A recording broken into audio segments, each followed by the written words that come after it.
Goodness, maybe with that hush falling over the room, I should take full advantage and let us make a start. Good evening.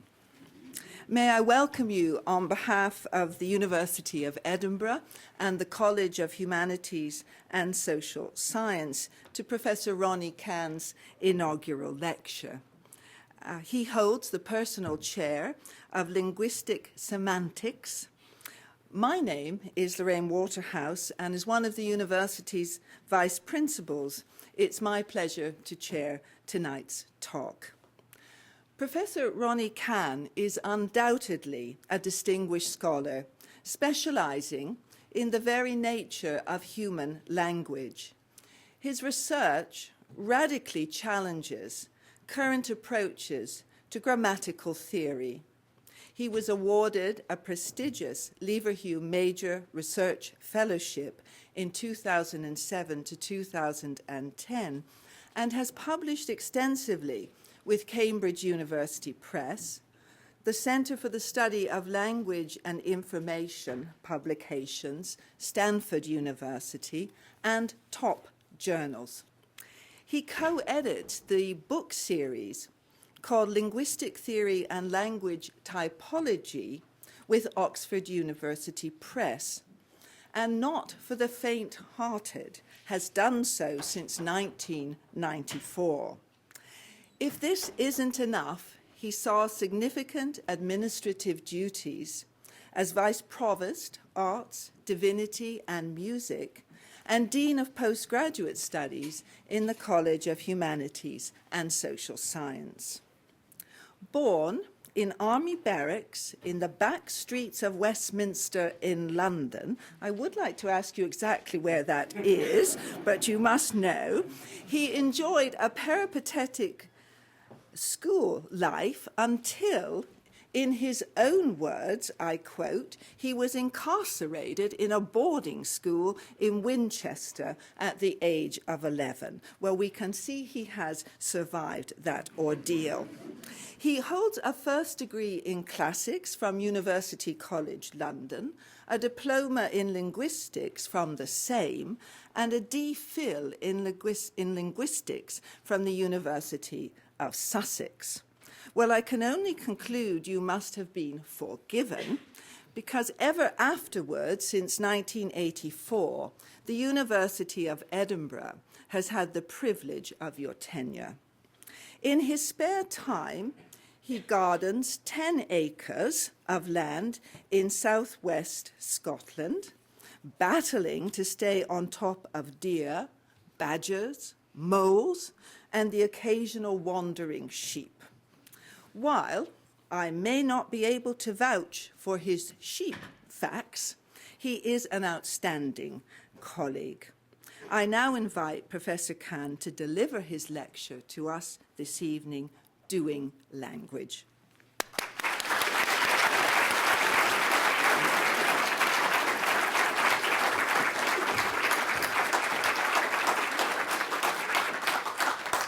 Thank you, Lorraine. That was very kind. So, yes, as Lorraine said, my lecture tonight is called Doing Language, and you're probably all wondering what sort of rubbish title that is. Well, it comes from an anecdote from my esteemed colleague, Ruth Kempson, sitting in a hospital cafeteria, listening to a mother berating her 6 to 7-year-old son for his liberal mixing of singular and plural subjects and verbs. Son responds, "I can't learn English. I know English, but I can't learn it. I just do it." We can rephrase our young philosopher in slightly more academic terms to get him sort of basically as saying, language is a practice in which we engage with others. It is not a body of facts and rules that we need to learn. An assertion that language is a doing, not a knowing. But this is typically not how people think of language. Even linguists tend not to think of languages in this way. They tend to think of language not as a doing, but as a knowing. And we can put this into more philosophical jargon by saying that this distinction between a doing and a knowing is a distinction between a knowing that and a knowing how. And the standard view that we typically get is that language is a form of knowing that. It is a body of facts of whatever sort, of whatever form, that we must have at our disposal in order to say that we know a language. And this is contrasted with the view of language as a knowing how, a set of instructions for how to use what we're given, words, phrases, whatever, to convey information, to convey meanings to people. And it is this view that I want to spend the next 40 minutes or so trying to persuade you is the view that we should be taking about language. Okay. So, language is a knowing that. If language is a body of facts, then that set of facts have to be the set of facts that are true about some language, or perhaps more abstractly, a set of facts that are true about all languages. Okay. So for English, we will have facts like the subject comes before the finite verb, direct objects immediately follow the main verb, to walk means to move at a regular and fairly slow pace by lifting and setting down each foot, in turn never having both feet off the ground at once. And of course, this view of language is enshrined in the things that we use when we want to understand or learn about a language, whether it's our own language or somebody else's language. So dictionaries list words and give meanings. Grammars give rules about how to put words together to make phrases that are acceptable to the native speakers of particular languages.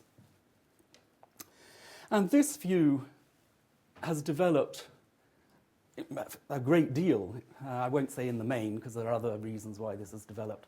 But it's come out of a lot of grammatical traditions around the world, because of most of them have developed out of the need to record dead or dying languages in order to maintain access either to religious texts, as in Latin, Sanskrit, classical Arabic, or an extensive body of written literature, as in classical Greek and Old Chinese.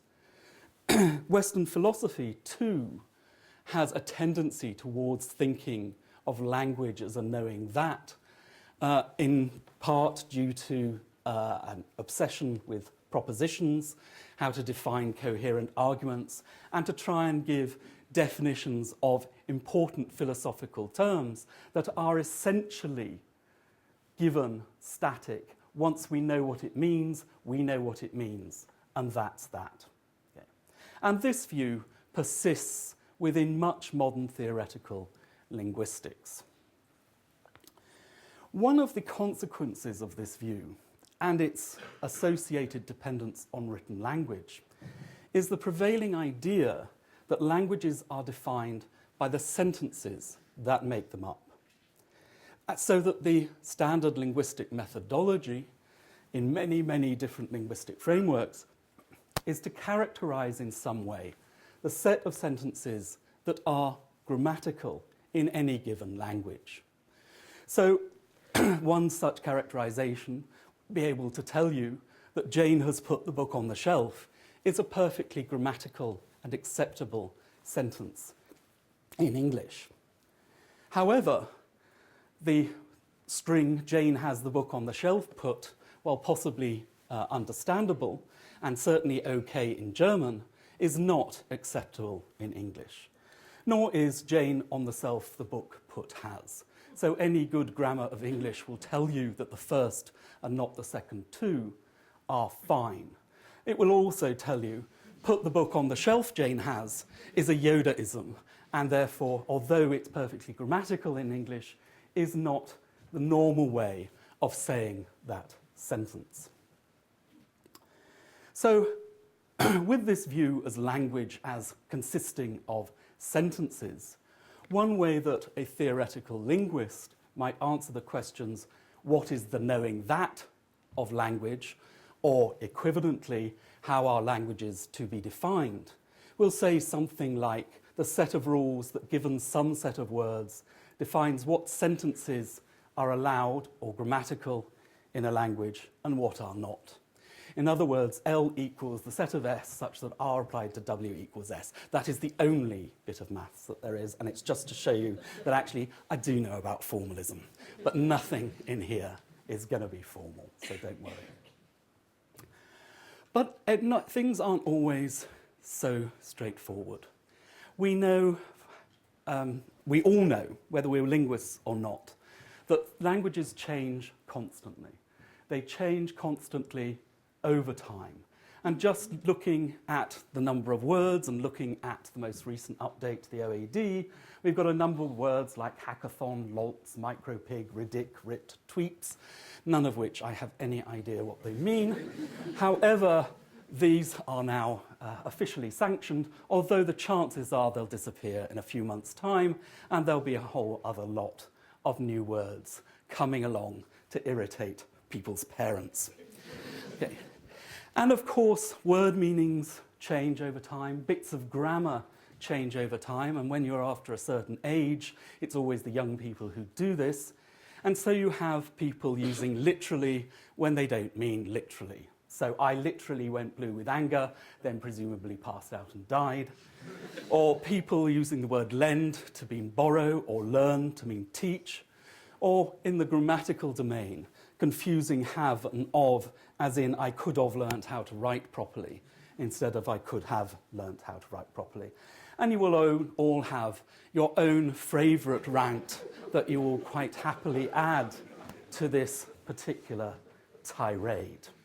So we notice language change. And of course, over time, languages change so much that the words disappear and you get something completely different. So in Old English, schwa qua thead stapa ayad fethe yamindig, and in modern English, thus spoke the wanderer, mindful of hardship, where only one of those words, yamindig, is actually related to the words in the modern English, or a modern English translation of that sentence. Well, whatever. Okay, so we know about languages changing over time. But we also, from the last 50 or so years, probably more than so years, from people who study language and social interaction, so-called sociolinguistics, we know that variation of language in time is fully reflected in variation between speakers and groups of speakers at any one given time. We also know from sociolinguistics and experimental work that language in use is dynamic. Speakers adapt the forms and the meanings they have flexibly to the discourses in which they are engaged and the context in which such discourses occur. And variation in language is manifested in individuals, groups, and even in individual events of speaking or writing. And we could say that language is basically Heraclitus writ large. Heraclitus, this 6th century Greek philosopher, tapantare, everything is in a state of flux, and language looks like it is in a constant state of flux. So much so that the other quotation that's attributed to Heraclitus, this time by Plato, "Dises ton auton potamon ukanambaes," you can't step into the same river twice, seems to make it impossible to define what a language is over time. I only included the Greek to show that I was a classicist. But if it is true that natural languages are in a constant state of flux, not just over time, but within any particular single time, then it's quite difficult to see what body of facts could constitute our knowledge of language if language is a knowing that. Okay. And one of the properties, the primary factors that contributes to the dynamism and flexibility of natural language is that all natural languages are context dependent in their use. Okay. By context dependent, I mean that speakers of a language, when they engage in communicative acts, use what is already given, either in the linguistic string, a part of the discourse, or anything else that comes to hand and comes to mind. So we can communicate efficiently using minimal resources, and this is really what least effort is all about. You just use what's there and you assume that speakers can understand what you're saying. So, context dependent, something we know quite a lot about, and it involves things like leaving things out when you're saying something, adding to, correcting or querying what others have said, presenting information in different ways in order to convey subtly different meanings or to highlight certain things that you want to say. It also involves using words in different linguistic contexts to convey subtle or even not so subtle differences in meaning, such as when you say your boss is a pig. So all this is part of doing language. Okay? It's all what we do when we do language. So we leave things out. Technical terms, this is called ellipsis, the leaving out of some linguistic material because it's retrievable in some sense from what's already there in the context. So Jeremy was happy with the talk, and so was Harriet. Harriet wanted to go to the party, but Jeremy didn't. And the student who doesn't like semantics thinks all the others don't either. Okay. In all these cases, what's given is pretty much there in the linguistic context. So Jeremy was happy with the talk, and so was Harriet happy with the talk. Harriet wanted to go to the party, but Jeremy didn't want to go to the party. Slight differences in form, but the basic words are there. And the student who doesn't like semantics thinks all the others don't like semantics either. And here we have an example where what's omitted is in a complex structure, a relative clause, which indicates that this sort of leaving out of material is not immediately local. It's more like anaphora, the use of pronouns, to pick out things in context, like I, this, and you. So what's left out may already be there in the sentence, but it may also be subject to different interpretations. So Bill finished his essay, and so did Peter, and Phoebe loved her mother, and so did Sarah. Now, in the first example, without a sufficiently rich context, you are likely to interpret this ellipsis as indicating that Peter finished Peter's essay. And that is because it's peculiar for two people to finish the same essay. It could happen, and you could set up a context in which you could get it, but normally you don't expect that. Where loving your mother is quite a common thing to occur. So Phoebe loved her mother and so did Sarah. Here, Sarah could love her own mother, or she could love Sarah's mother. So these possible interpretations indicate that something about meaning is going on. We're starting to negotiate some sort of meaning, not just strings of words. And you can see other sorts of variation in other examples of ellipsis. So I gave Jane a row, Bob too, can either mean I gave Bob a row too, or it can mean Bob gave Jane a row too. And this example also shows that what's left out need not even be in the same sentence. So Jeremy was happy at killing the spider, however he got upset when he realised that Harriet wasn't.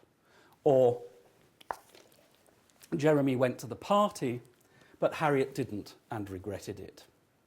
Indeed, not only might it be not part of the same sentence, it might be not even uttered by the same speaker. So we can pick up what people have said to us and leave it out again. It doesn't matter. So I'm going to the party tonight, B says, I'm not. So not even the same interlocutors. And of course, to make things even more fun, what's left out may not be given at all. So parent watching child pick up a windsurfer on a very windy beach says, I wouldn't if I were you, inferring from the mere action that the child intends to go windsurfing, and also relying on the fact that the child will take this rather minimal utterance as being a warning not to do what she intends to do.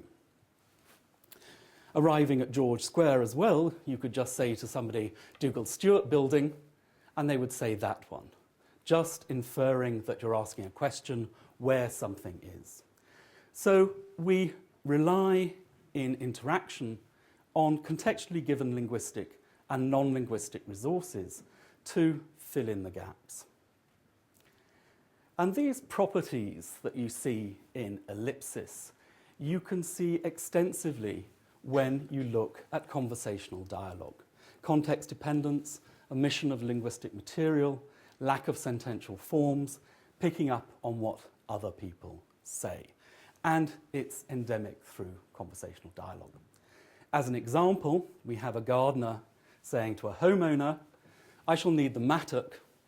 The homeowner says, the, and the gardener responds, mattock, for breaking up clods of earth. Now, the doesn't mean very much. Okay? It's used with nouns to pick out particular things that you're talking about, but in this particular context, it's interpreted as a question or a couple of questions, i.e., what is a mattock, or what did you say? And the gardener responds to both implied questions. Mattock is a repetition, just saying that's what I said, and then a purpose clause afterwards for breaking up clods of earth so that the homeowner understands what a mattock is. Now, the gardener, presumably, when after uttering the first sentence, has not got in his head any idea of explaining what it is. It is just merely this utterance of the word the that sets off a new addition, a new update to what the homeowner has said. Notice further, I'm sorry about the little bloody thing, I can't get rid of it. If we put all that together, we get something that's actually disfluent. So I shall need the mattock for breaking up clods of earth. So it's not a question of just bunging utterances together to get something that is fully coherent. What you seem to get here is some sort of disfluency. And you can see other sorts of disfluency as well. So one of Ruth's more unfortunate domestic incidents, as she emerges from a smoke-filled kitchen and says to husband Michael, I'm afraid I've burned the ceiling. Michael responds, did you burn? And Ruth immediately comes back, myself, no, fortunately not. So the shift in the pronoun, the myself, is obviously determined due to the shift in the speaker. It is now Ruth who's talking, so in order to identify herself, she has to use the first person pronominal. Even though the string, did you burn myself, is ungrammatical. It's wrong in English, you can't do that. But of course, if she'd said yourself, that would have been completely bizarre, because then she would have been expecting Michael to be thinking, did he burn himself? But of course, he didn't. Okay. But although this looks like sort of disfluencies, the sort of things you might want to ignore, the whole idea that you're building up these conversations, if you like, from scratch, incrementally, one person after another, seems to be systematic throughout dialogue. So we can extend each other's utterances quite easily. So A says, I've just got back. B says, from. A says, Finland. B says, with Peter, I presume. And A says, not this time, possibly in January. So there's an apparently indefinite extension of content by anyone in the conversation. And each update that you get in the conversation is a response to what has just been said, with no planning of the overall global utterance. It's just local interactions, incremental building up of what people are saying to establish more information as they talk to each other. And you can see this this locality, this incremental build-up of interpretation, quite clearly in a split utterance of the form Alex says, mother says, we're going to, daddy says, London, child Elliot says to see granny, and Alex says if we have time. Now this signally does not mean we're going to London to see granny if we have time. It means we're going to London, and if we have time, we'll go and see granny. So that Alex's response to the child is only to do what he has just uttered, and nothing to do with the rest of the utterance itself. So we have this local incremental build-up of information. So the output interpretation is a local domain, not a whole discourse. So what? Any of you who are theoretical linguists will be saying, so what? Those of you who are experimental linguists won't, and other types of linguists won't, but some of us will be.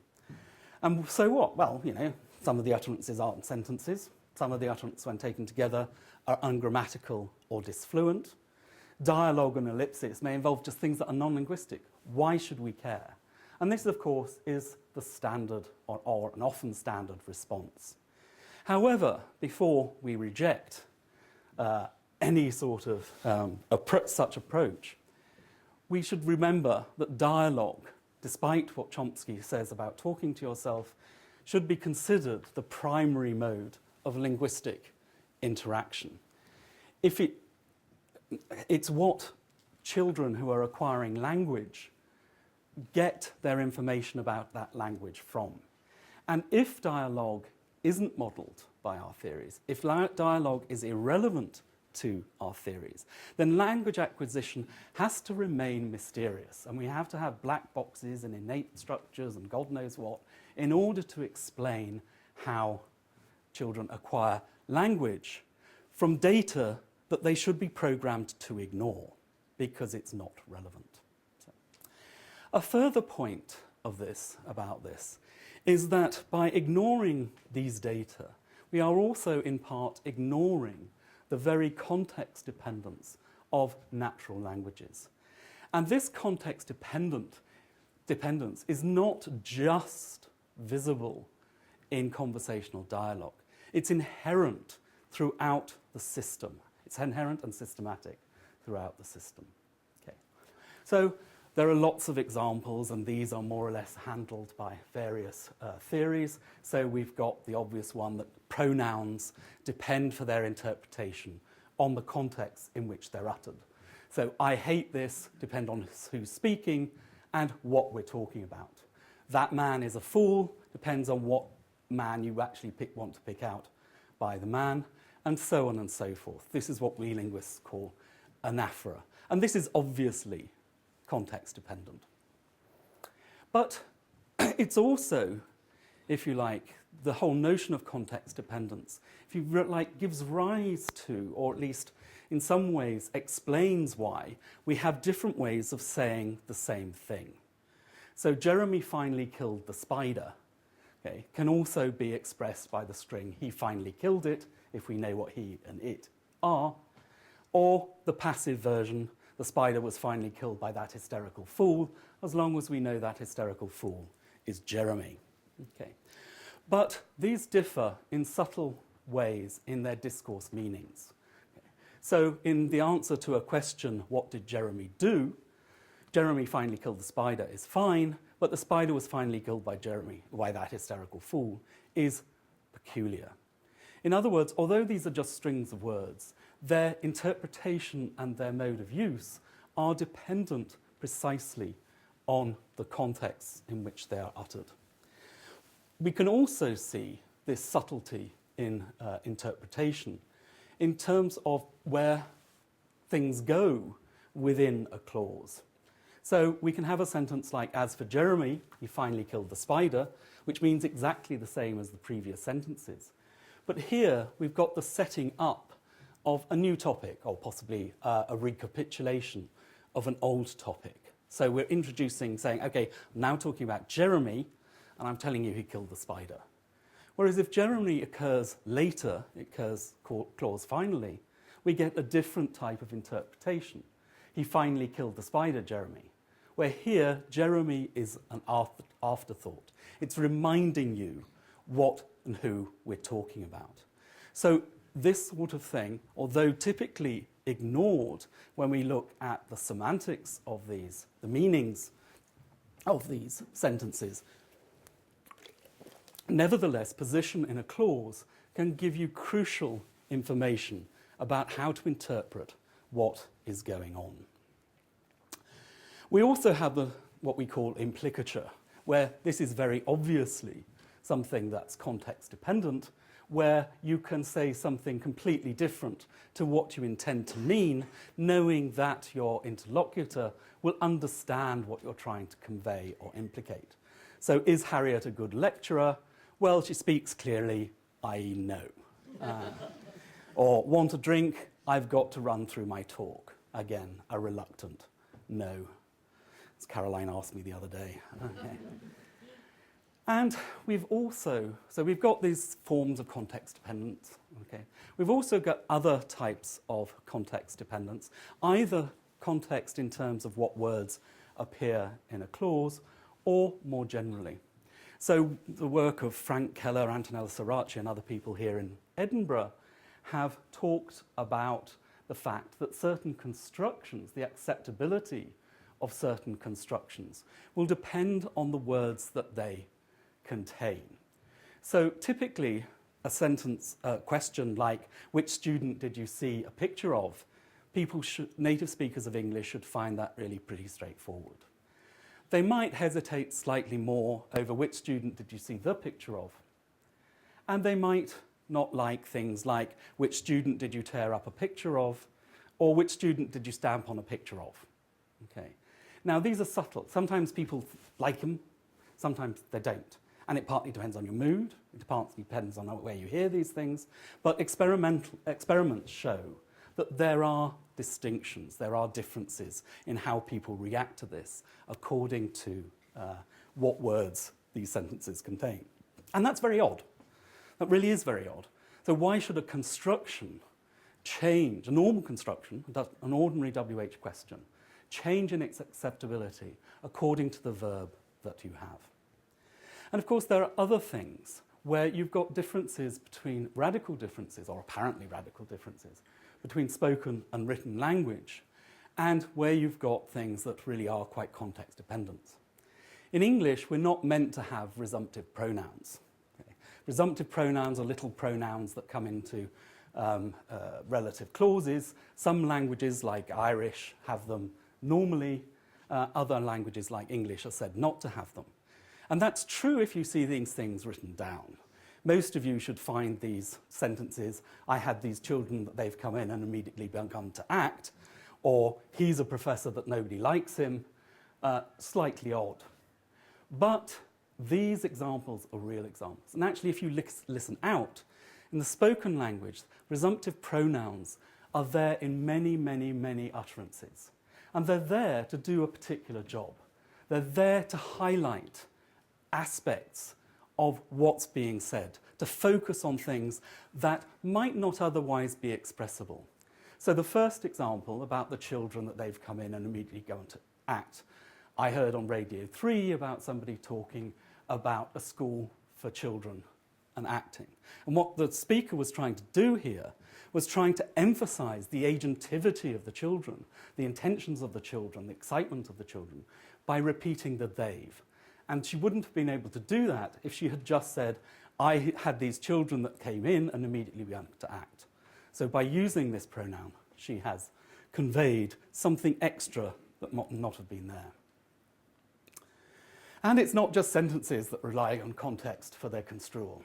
Run, we all know what run means, repeated activity involving legs and feet in a forward motion such that at certain points in the activity, both feet are off the ground.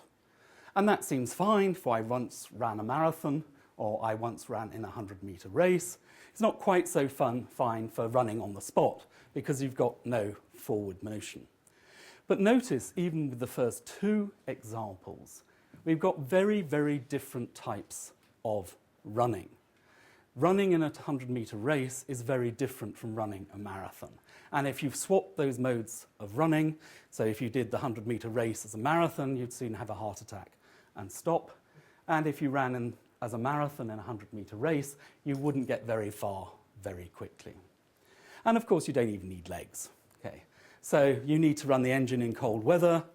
My ideas are running wild. The road from Moffat to Edinburgh runs through Broughton, what we linguists call polysemy.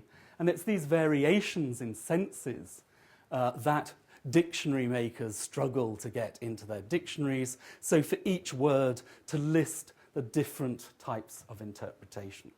All well and good, they're different senses. They're slightly similar to each other, a bit metaphorical perhaps. But actually, it gets worse in the sense that this variation interpretation burrows down into all content words.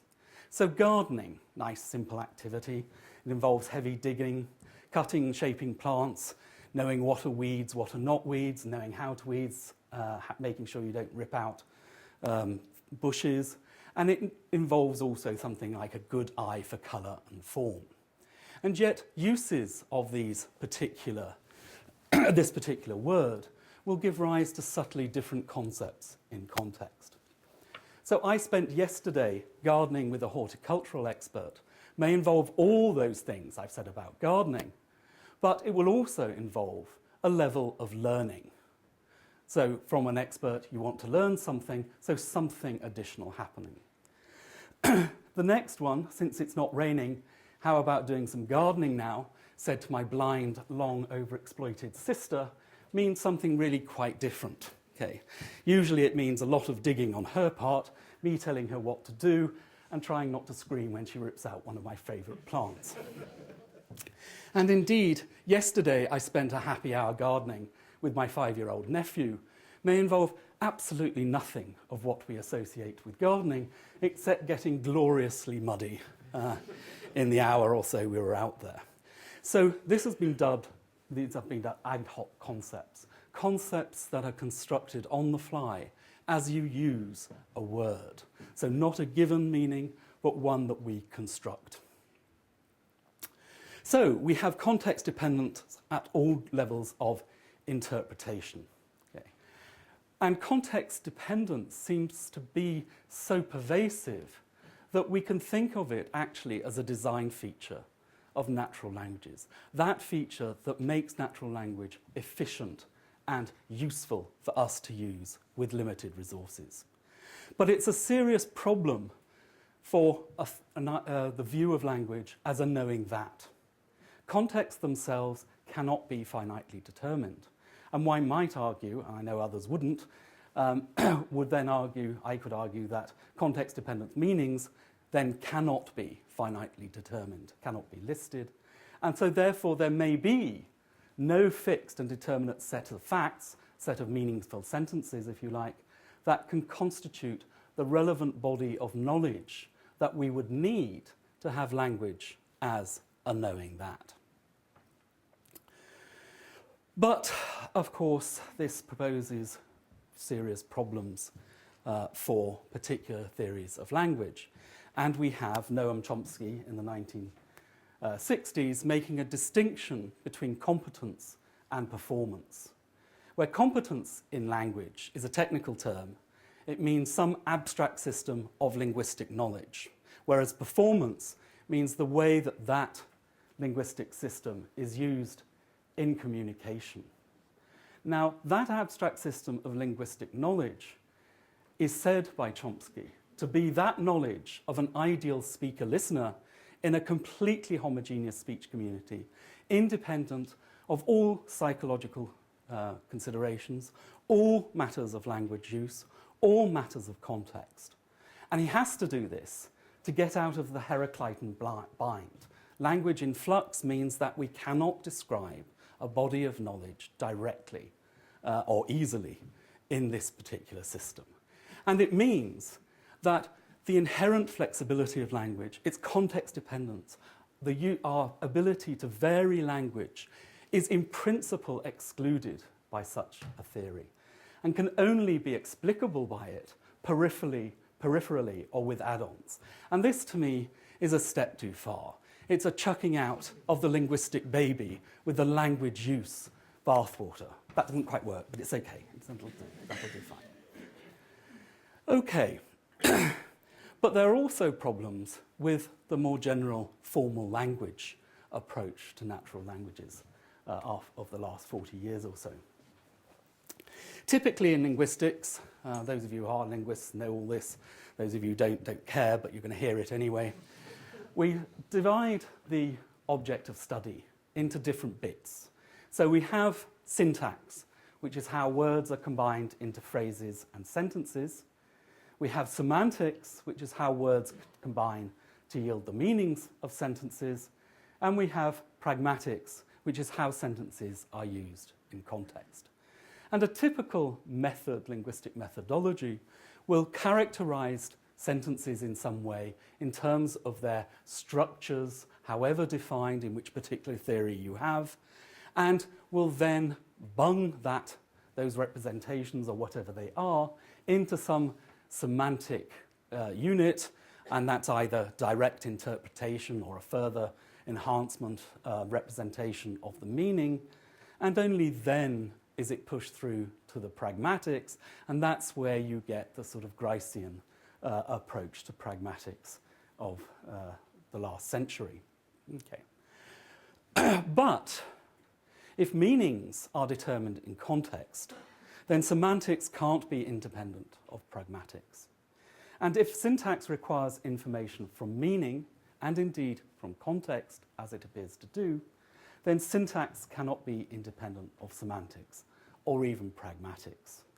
So we need a picture of our different parts of the grammar where they can interact. We need a theory that allows them to interact and not be independent of each other.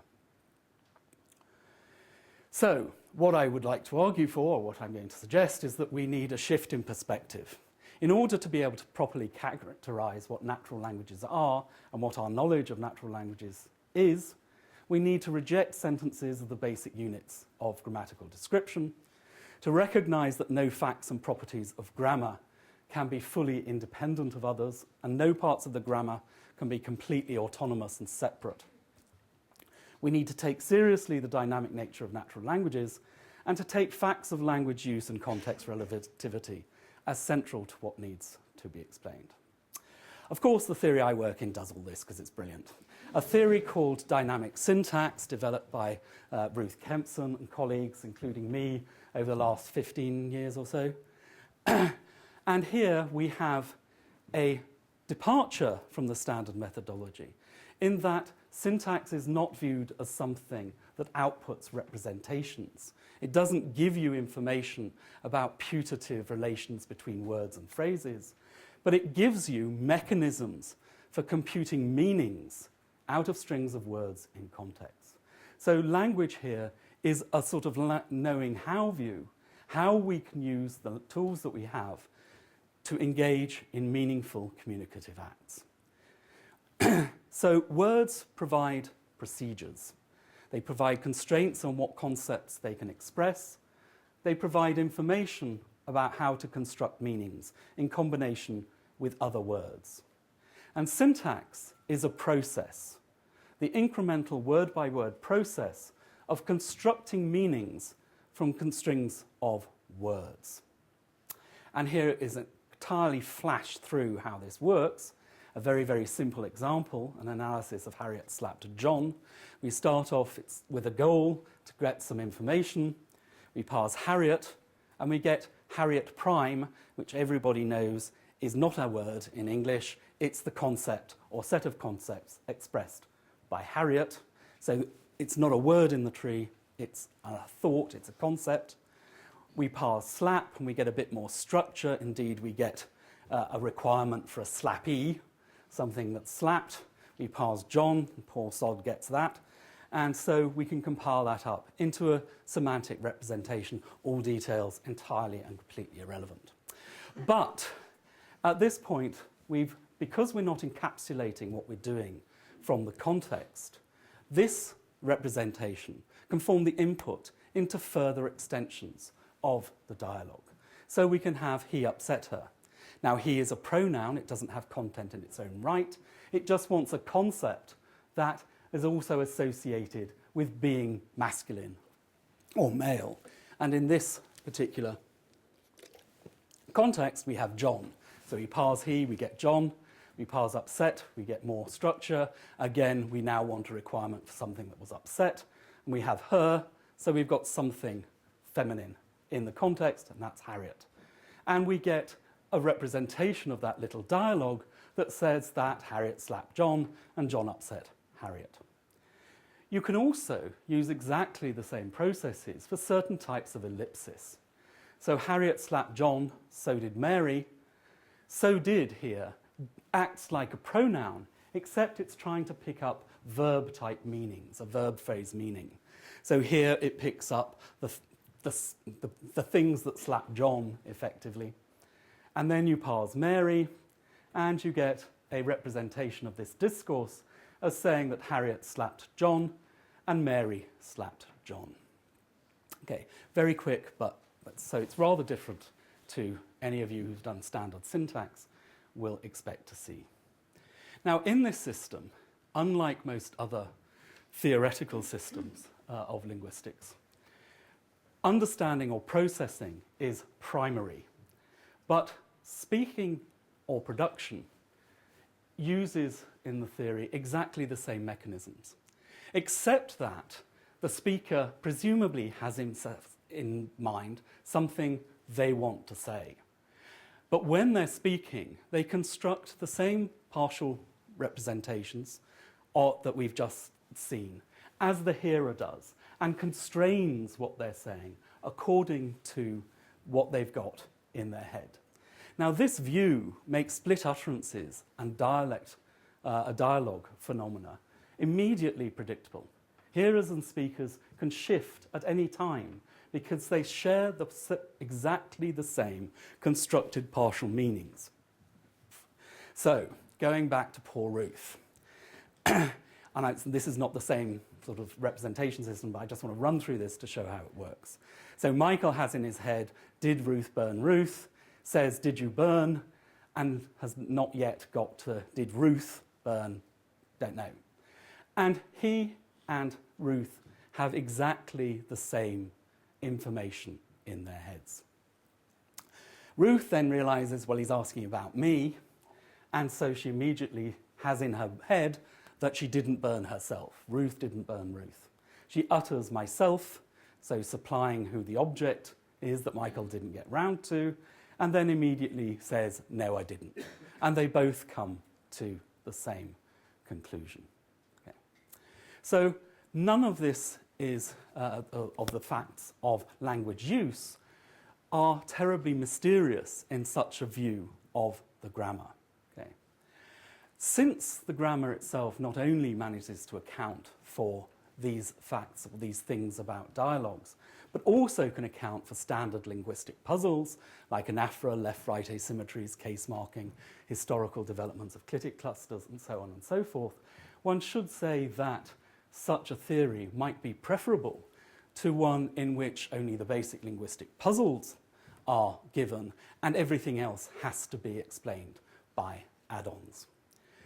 So dynamic syntax provides us with mechanisms for retrieving meanings from strings of words in context, the same mechanisms for producing strings of words to convey information.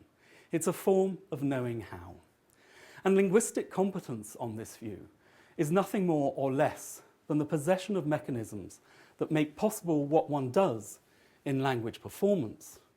And language performance is the application of these mechanisms to choices between words, means of expressing ourselves, and all the other paraphernalia of real-time uttering and understanding. So to extend Robin Cooper's metaphor as language as a toolbox, we can think of competence or knowledge of language as providing the set of plans we can use to use the tools we are given, words, phrases, and contexts, to engage meaningfully in communicative acts, where performance provides the means of choosing what tools and what plans are needed for what acts. So competence is not a static body of knowledge. It's not a knowing that. It's not the set of tools. But it's a dynamic and interactive system that allows us to use our languages to do what we want to do with limited resources.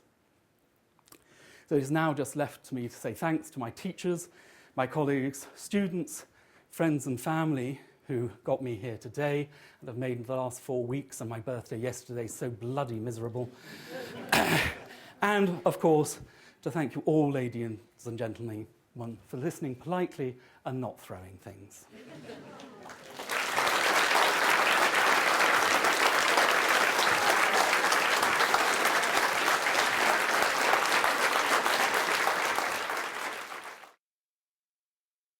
This production is brought to you by the University of Edinburgh.